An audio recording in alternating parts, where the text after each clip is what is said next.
جیسا دوست ہوتا ہے ویسے ہی انسان بن جاتا ہے۔ اب ہم میں سے ہر شخص کو چاہیے کہ ہم غور کریں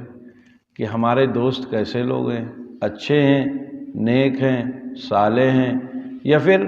ایک عام سے لوگ ہیں جو نہ نماز کا اہتمام ہے، نہ تلاوت کا اہتمام ہے، نہ ان کی زندگی میں دین ہے۔ اگر ایسے دوست ہیں تو پھر ان کو سنوارنے کی ضرورت ہے، نہ یہ کہ ان کے پیچھے جانے کی ضرورت ہے۔ دوست اگر بددین ہے